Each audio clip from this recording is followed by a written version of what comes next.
Hello, welcome back to another episode of Holy Buddha. My name is Hayden. With me is Adam, and today we're going to be talking about love and relationships and kind of their context in our religions. So, Adam, if you want to start.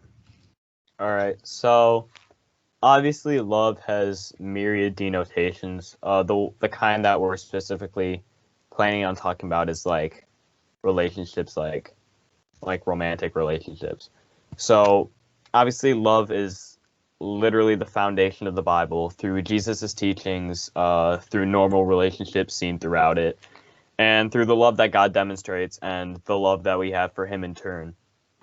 So we kind of first see that idea of romantic love through Adam and Eve, which is, in Genesis at the very beginning of the Bible. So, that's the exposition. So obviously it carries much importance throughout the rest of the Bible and the biblical story. Uh, so the story of Adam and Eve is primarily a lesson of obedience to God and inherent sinfulness taught, in that story. We also kind of see the trappings of love in it. It essentially indicates that mutual love for a partner is not the end all be all. We still have things to work on. We see that through Adam's immediate trust of Eve in eating the forbidden fruit that in the Garden of Eden that God specifically told them not to. And of course, Eve was tempted by the devil, and in turn, she tempted Adam by giving the fruit to him to eat. So I guess, complete trust is important, but what the story is saying is not so much that we lose ourselves and forget our purpose.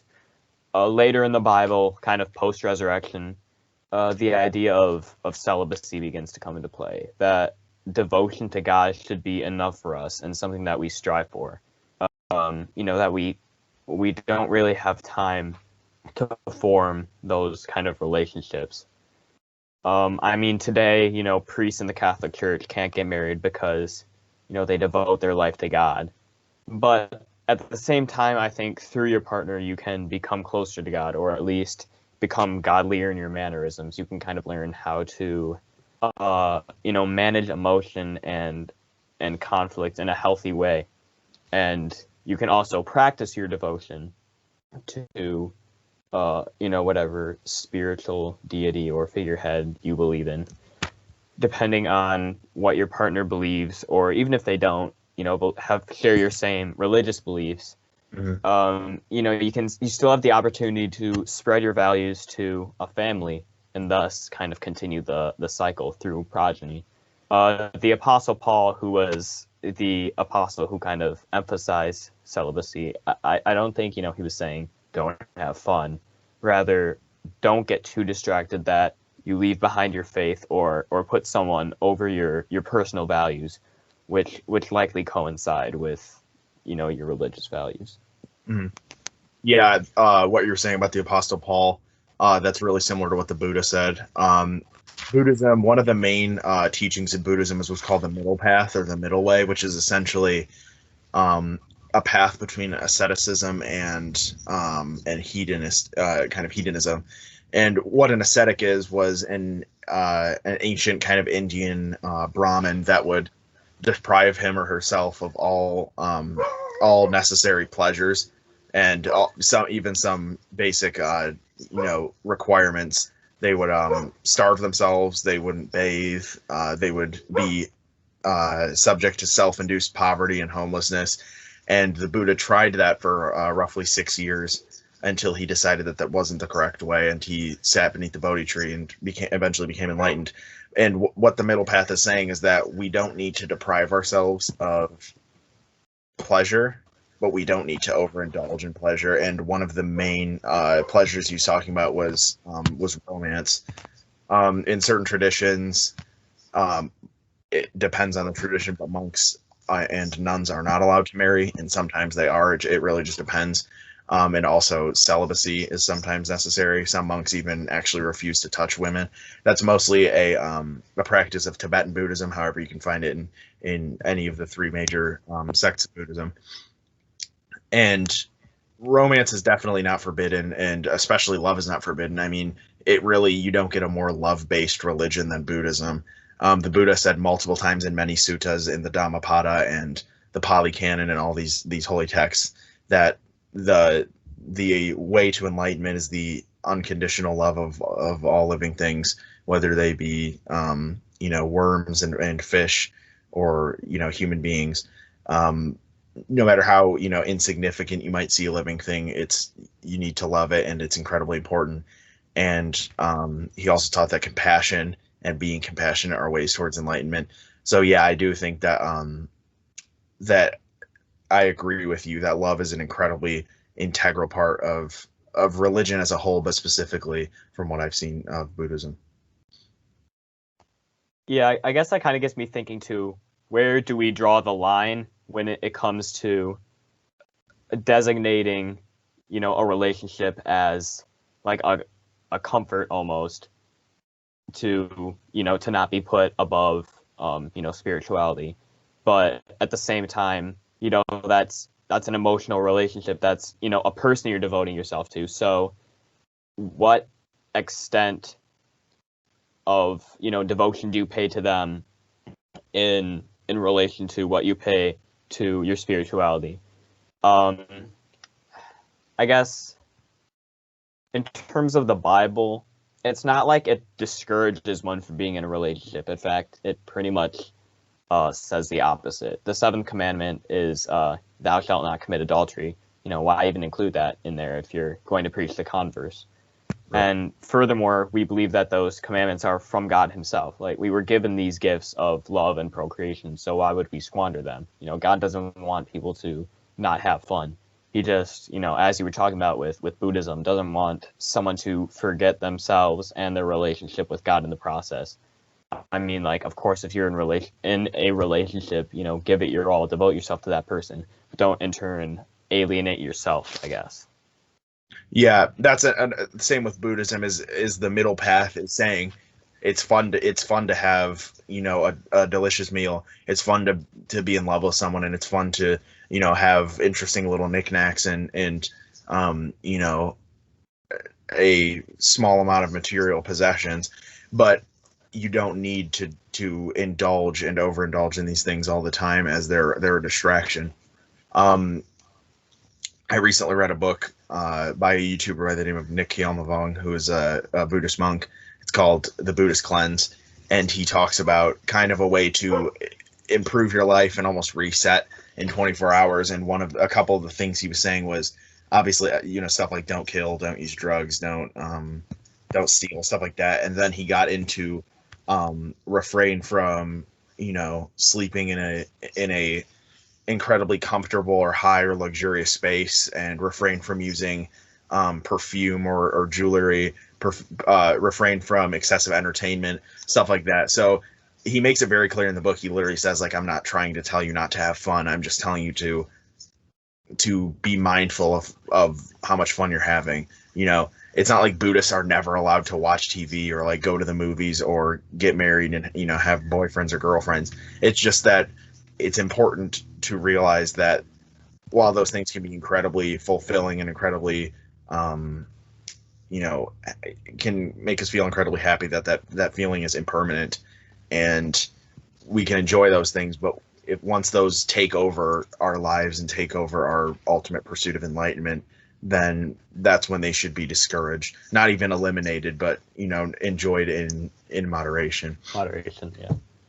I mean, the church pretty much promotes it too, a relationship, because matrimony is one of the 7 primary sacraments. So obviously they put a lot of weight and emphasis on that it's important. Like I was talking about earlier, passing on your values to your progeny allows you to continue, imprinting your values and teaching devotion to God, in your own right. And I guess to kind of shift to kind of a more darker kind of subtopic, I don't want to be that person who criticizes society and thinks, only conventional relationships are acceptable. But I think in media, a lot more is permissible, and things that kind of damage views on healthy relationships, like, I don't know how to word this. I guess like the proliferation of hypersexuality without much regard for the emotional baggage that such things carry has kind of hurt how people view relationships. I think it's become increasingly construed as a commodity rather than an experience of intimacy. You know, obviously there can be repercussions, but I mean, when schools educate about all that, rarely do they discuss the emotion involved. And again, it's a gift that was given to us. Like, it'd be ridiculous to squander it. But I think especially things like, you know, certain industries paint intimacy in relationships in a, you know, disgusting, vile portrayal. You know, it's willing to profit off some of the most demeaning things, and it's virtually accessible to anyone. Like, safeguards are pretty much non-existent. Yeah, I think what I enjoy so much about Buddhism is that it's at least Theravada Buddhism. I mean, if you get into like Tibetan Buddhism and Mahayana Buddhism, they're incredibly devotional, and I mean, they worship certain bodhisattvas almost as gods. But I think what I love about Theravada Buddhism is that it's not devotional really in any way. You know, there's not a lot of like ceremony and stuff like that. It's very much focused on the individual. And what I love about it is that, in my opinion, the Buddha was like the first atheist to like, you know, be brave enough to kind of discuss what he believed in. And he talks about things like intimacy and like pleasure, whether that be material pleasure or mental pleasure. He talks about them not necessarily as like a gift, but more as just something that that we should, you know, hold in a sanctified kind of way. But like I said before, we shouldn't overindulge in. And I think you were talking about earlier about like where should you draw the line, and I think since Theravada Buddhism, sorry, when I say Buddhism, I usually mean Theravada because that's like the school I follow or whatever. But when I think of Theravada Buddhism, I think of it as an incredibly individual kind of journey. I wouldn't even necessarily call it a religion because Theravada, you know, it cuts out the supernatural, it cuts out the devotional aspect. So it's almost in a way like you know, like Aristotelism or Platonicism, where it's like a philosophical movement that also engages in like you know, different subjects. But anyways, it's such an individual journey that you can kind of draw the line wherever you see fit. But you know, the Buddha made recommendations about where we should separate, you know, our journey for enlightenment from pleasure and things like that. And what I also really love about it is that he didn't say like cut all pleasure out of your life like the ascetics did. That's what I love about the middle way. It's like it's just the perfect balance between liking the material stuff and all these feelings that we get and realizing that they're impermanent and, you know, not overindulging in them. Yeah, I mean, I don't necessarily know where I would draw the line yet. I mean, those just aren't experiences that I've had. But I think in the community aspect of the Catholic Church, I think it's very involved, like I mentioned, with matrimony and how important relationships are to spiritual life in Christianity. But I think that there is definitely a significant individual aspect to it in Christianity, because obviously there's some things that, you know, the church isn't privy to know, I guess. But yeah, I definitely think that relationships are more community-based rather than individual-based in terms of the Catholic Church. Well, no, that's not necessarily what I want to say, because like I said, there is definitely an individual aspect to it, but you know what I mean. Yeah, I know what you mean. And I'm just rambling now. No, it's fine. If you get into like Tibetan Buddhism, which, like, no offense to Tibetan Buddhists, I love you all, your Buddhist brothers and sisters of mine, but that's like the most kind of superstitious, I guess, branch of Buddhism. It's probably the most devotional, I would say, and it's very much what you would think of like a religion. Like, they, you know, worship bodhisattvas borderline as gods. They have ceremonies of like exorcisms and stuff like that, and it's very secretive branch of Buddhism. But like, if you get to like Theravada Buddhism, which in my opinion and in the opinion of even most Buddhists is the closest to what the actual Buddha taught, it's so different from like any other religion. You know, there's no God. There's no like story of creation. I think it was the Dalai Lama that said that if information comes out from scientists that you know, conflicts with what the Buddha taught, we should accept the science rather than what the Buddha taught, which I really appreciate, because it's kind of like the realization of like, hey, this guy lived 2,500 years ago. He thought the earth was flat because nobody knew any better. And yeah, so like I'm kind of getting off on a tangent, but if you look at kind of what the Buddha was originally teaching, it's about the individual and about what the individual, how the individual can attain enlightenment.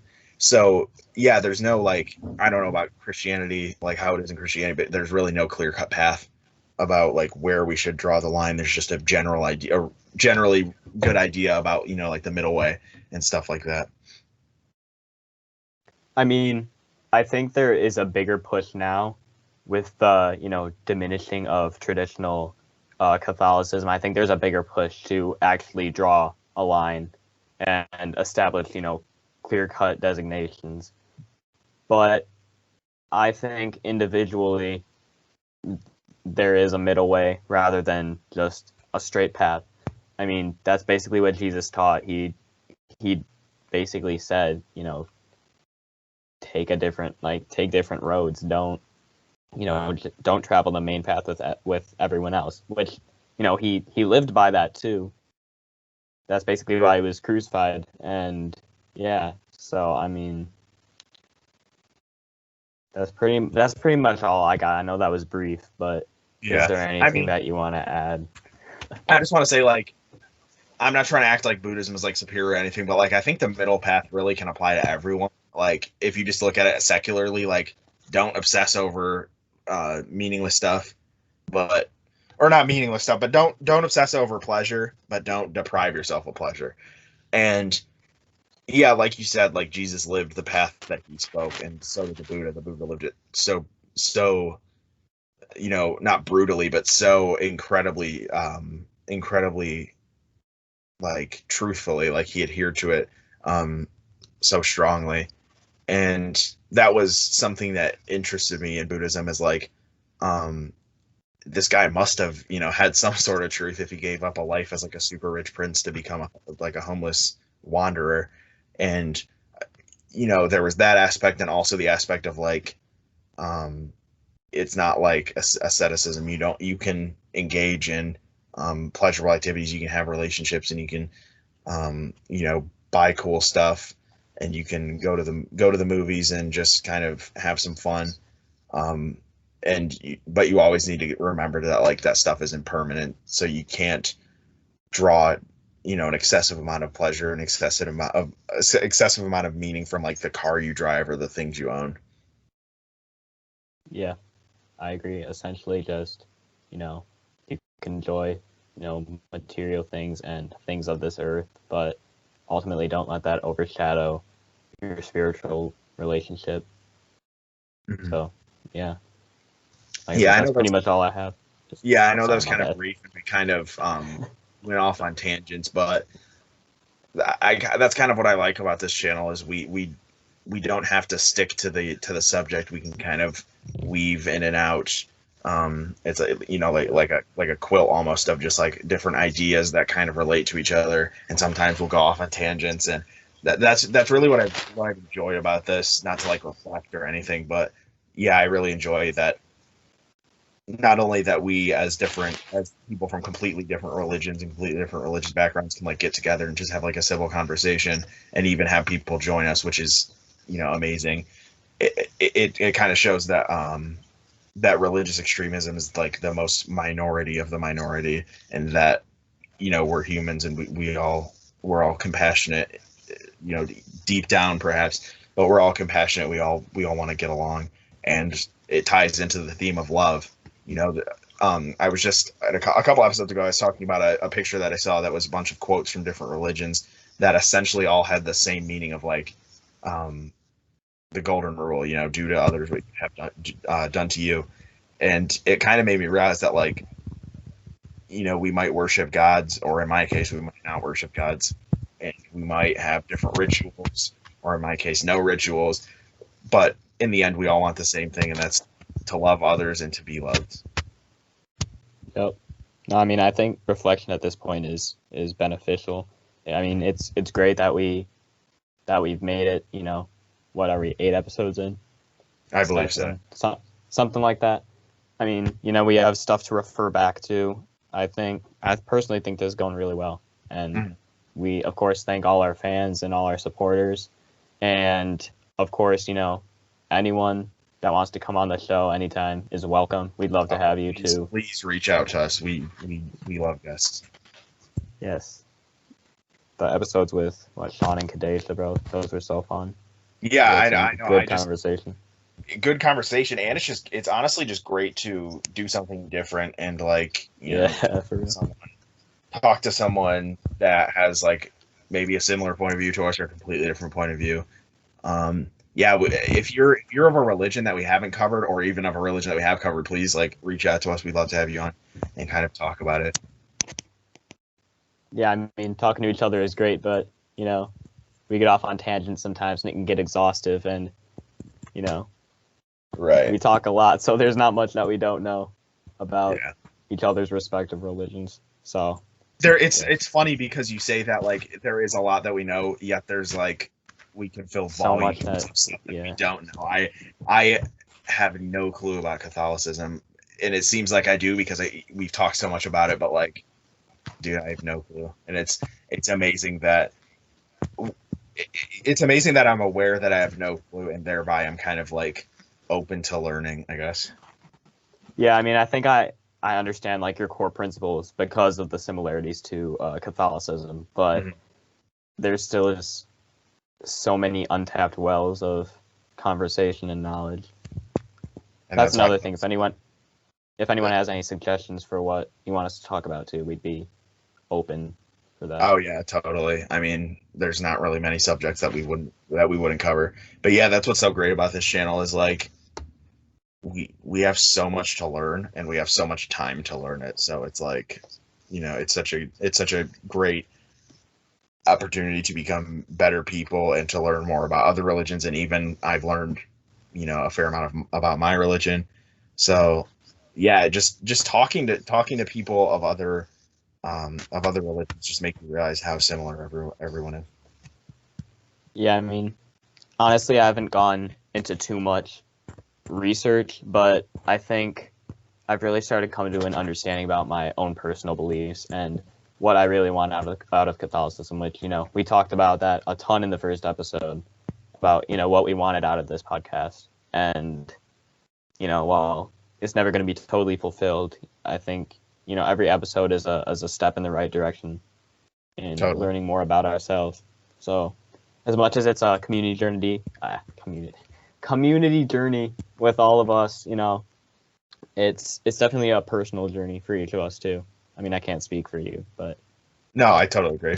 And as you know, as the Buddha once said, the path to knowledge is a long and winding path, but you know, it begins with one step in the right direction. For sure. So I think that's kind of all we have to say. Yeah, if you guys are interested in joining us, please do. We won't deny you. If you have any subjects you want us to discuss, let us know, and we'll probably discuss them. And just thank you for watching. Thanks for all your support. It really means a lot to us. Yeah.